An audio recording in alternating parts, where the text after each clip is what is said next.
Praise the lord. మన ప్రభువైన యేసుక్రీస్తు వారి నామంలో ప్రతి ఒక్కరికి శుభాభివందనాలు తెలియజేసుకుంటున్నాను.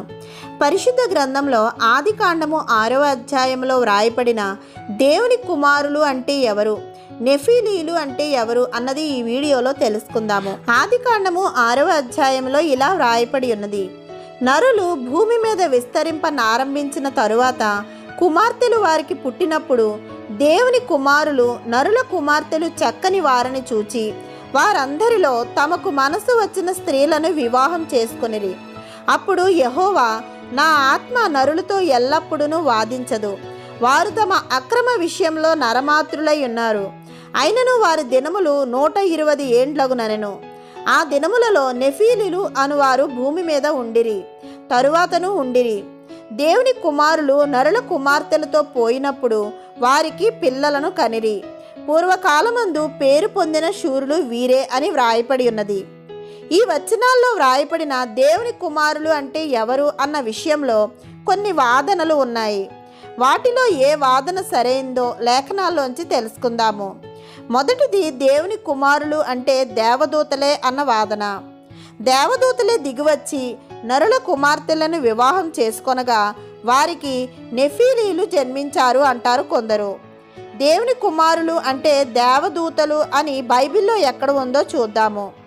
యోబు గ్రంథము 1వ అధ్యాయము 6వ వచనంలో దేవదూతలు యెహోవా సన్నిధిని నిలుచుటకై వచ్చిన దినమొకటి తటస్థించెను అని, యోబు గ్రంథము 2వ అధ్యాయము 1వ వచనంలో దేవదూతలు యెహోవా సన్నిధిని నిలుచుటకై వచ్చిన మరి ఒక దినము తటస్థించగా అని, యోబు గ్రంథము 38వ అధ్యాయము 7వ వచనంలో ఉదయ నక్షత్రములు ఏకముగా కూడి పాడినప్పుడు దేవదూతలందరూ ఆనందించి జయధ్వనులు చేసినప్పుడు దాని మూలరాతిని వేసిన వాడెవడు అని వ్రాయబడి ఉన్నది.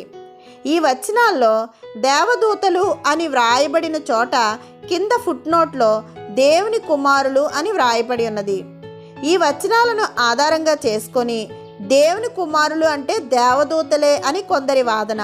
ఆది కాండము 6వ అధ్యాయంలో వ్రాయబడిన దేవుని కుమారులు దేవదూతలే అని అనుకోవడానికి ముందు మనం దేవదూతల గురించి కొన్ని విషయాలు తెలుసుకోవాలి.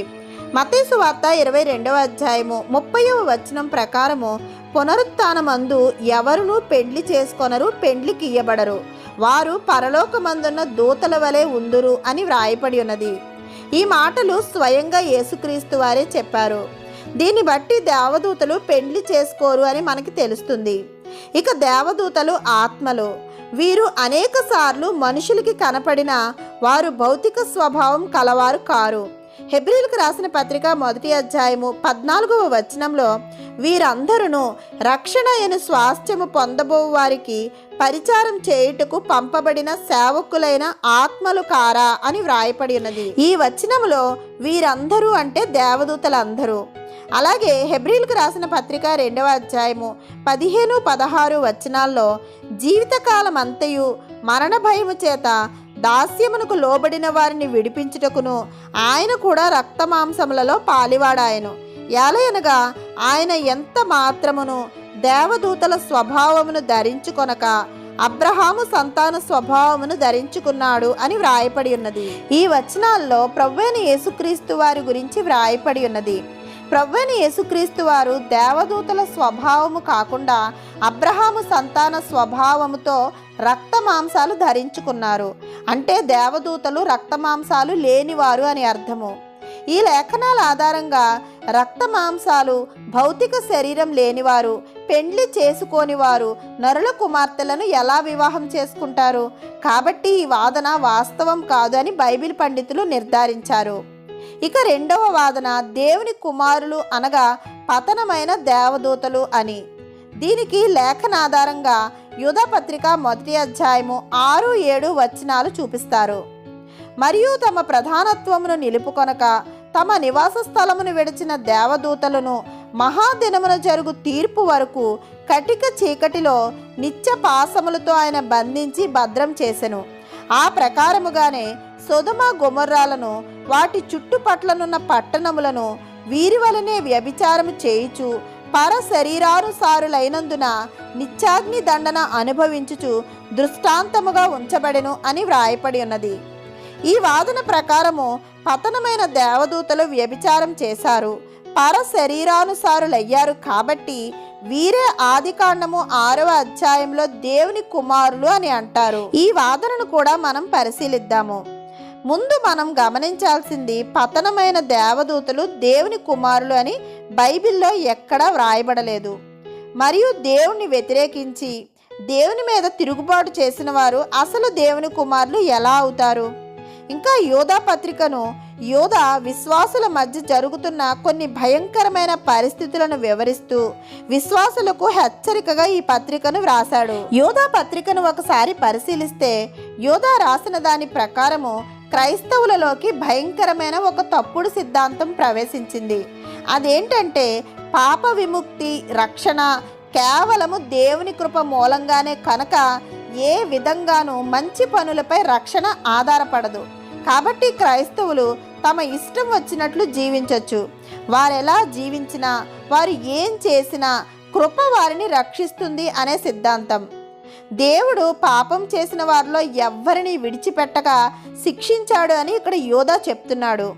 యోధా పత్రిక 1వ అధ్యాయము 4వ వచనంలో భక్తిహీనులైన వారిని, 5వ వచనంలో నమ్మని ఇశ్రాయేలీలను, 6వ వచనంలో పతనమైన దేవదూతలను, 7వ వచనంలో సొదొమ గొమొర్రాలను, 8వ వచనంలో శరీరాన్ని అపవిత్రపరుచుకునే వారిని అందరినీ దేవుడు తీర్పుకి అప్పగిస్తాడు అని యోధా వ్రాసి ఉన్నాడు. కాబట్టి ఈ వచనాల ఆధారంగా పతనమైన దేవదూతలు దేవుని కుమారులు కారు అని బైబిల్ పండితులు నిర్ధారించారు. ఇక చివరి వాదన పరిశీలిద్దాము. దేవుని కుమారులు అంటే దేవుణ్ణి విశ్వసించేవారు. యోహాను సువార్త 1వ అధ్యాయము 12వ వచనం ప్రకారము తన్ను ఎందరు అంగీకరించిరో వారందరికీ, అనగా తన నామమునందు విశ్వాసముంచిన వారికి దేవుని పిల్లలగుటకు ఆయన అధికారం అనుగ్రహించెను అని వ్రాయపడి ఉన్నది. పరిశుద్ధ గ్రంథంలో అనేక చోట్ల దేవుణ్ణి విశ్వసించిన వారు దేవుని కుమారులు అని వ్రాయపడి ఉన్నది. ఆదికాండము 6వ అధ్యాయంలో వ్రాయపడిన దేవుని కుమారులు షేతు కుమారులని, నరుల కుమార్తెలు కయీను సంతానమని బైబిల్ పండితులు విశ్లేషించారు. ఈ వాదనను అనేకులు నమ్ముతున్నారు. ఈ వాదనను నిర్ధారించడానికి లేఖనాలని ఒక్కసారి పరిశీలిద్దాము. ఆదాముకు పుట్టిన కుమారులలో హేబేలును కయీను హతమార్చగా కయీన్ని దేవుడు శపించినట్లు మనం చదువుతాము. ఆ తర్వాత ఆదాముకు షేతను కుమారుడు పుట్టినట్లు ఆదికాండము 4వ అధ్యాయంలో, మరియు షేతునుకు కూడా కుమారుడు పుట్టెను అని, అతనికి ఏనోష్ అని పేరు పెట్టెను అని, అప్పుడు యెహోవా నామమున ప్రార్థన చేయ ఆరంభమైంది అని వ్రాయపడి ఉన్నది. వీరి సంతానము దేవుని భయభక్తులతో ఎదిగినట్లు ఆదికాండము 5వ అధ్యాయంలోని ఆదాము వంశావళిలో మనకి తెలుస్తుంది. ఆదాము వంశావళిలో షేతు సంతానంలోనే దేవునితో నడిచిన హానోకు, దేవుని యందు భయభక్తులు కలిగిన నోవాహు జన్మించారు.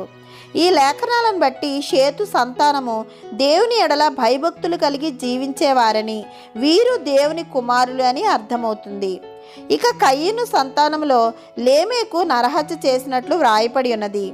ఇలా ఈ 2 వంశముల వారు దేవుని సంతానము మరియు నరుల సంతానము, అనగా విశ్వాసులు మరియు అవిశ్వాసులు అంతర్వివాహాలు జరిగించుకోవడం ప్రారంభించినప్పుడు దేవుడు నిరుత్సాహపడి వారి జీవన ప్రమాణాన్ని తగ్గించడానికి నిర్ణయించినట్లు 6వ అధ్యాయం 3వ వచనంలో మనం చదువుతాము. కొరింథీయులకు రాసిన 2వ పత్రిక 6వ అధ్యాయము 14వ వచనంలో మీరు అవిశ్వాసులతో జోడుగా ఉండకుడి అని వ్రాయపడి ఉన్నది.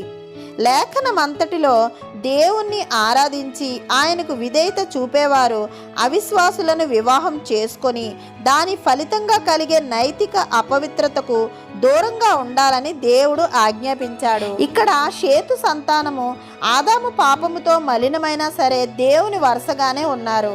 కానీ భక్తిహీనమైన కయీను వంశం మాత్రం దోషపూరితమైంది, దేవుని చేత తృణీకరించబడింది. ఈ 2 వరుసల మధ్య వివాహాలకు దేవుడు సంతోషించేవాడు కాదు. అందుకే మానవ ఆయుష్ పరిమాణం తగ్గినట్లు ఆదికాండము 6వ అధ్యాయంలో వ్రాయపడి ఉన్నది. ఈ విశ్వాసులకు అవిశ్వాసులకు పుట్టిన సంతానమే నెఫీలీలు. నెఫీలీలు అనగా గొప్ప బలము, ఖ్యాతి కల భారీ కాయలు అని అర్థము. వీరి గురించి సంఖ్యాకాండము 13వ అధ్యాయము 33వ వచనంలో కూడా వ్రాయపడి ఉన్నది.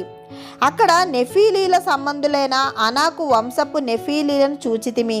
మా దృష్టికి మేము మిడతల వలె ఉంటిమి, వారి దృష్టికి అట్లే ఉంటిమి అని వ్రాయపడి ఉన్నది. దేవుడు తనను యథార్థంగా ఆరాధించే వారిని, వారు దరిద్రులైనా సరే, వారు బలము లేని వారైనా సరే, అలాంటి వారిని దేవుడు హెచ్చిస్తాడు. ఇక్కడ వీరు మనుషుల దృష్టిలో గొప్పవారైనా దేవుని దృష్టిలో వారు తీర్పుకు యోగ్యులైన పడిపోయిన పాపులై ఉన్నారు. గొప్ప బలము కలిగిన వారు, గొప్ప ఖ్యాతి కలిగిన వారు దేవుని దృష్టిలో అల్పులు. అత్యంత బలవంతుడైన గొలియాదును అత్యల్పుడైన దావీదు జయించాడు. ఈ విషయము బైబిల్లో అనేక చోట్ల రుజువు చేయబడింది. దేవుని కాపుదల ఉంటే సమస్య మనకి పెద్దది కావచ్చు, కానీ దేవునికి చాలా చిన్నదని మనం అర్థం చేసుకోవాలి. మన ప్రభువైన యేసుక్రీస్తు వారి కృప మనందరి జీవితాల్లో సమృద్ధిగా ఉండాలని ప్రార్థిస్తూ ఆమేన్. దేవుని మాటలు మీకు నచ్చితే లైక్ చేయండి, సబ్స్క్రైబ్ చేయండి. దేవుని మాటలను అనేకులకు షేర్ చేయండి. ఇంకా పరిశుద్ధ గ్రంథంలో అనేక అంశాలను మనం ధ్యానం చేసుకోవడానికి కావలసిన దేవుని కృప నడిపింపుల కొరకు మనందరము ప్రార్థిద్దాం. ఆమేన్.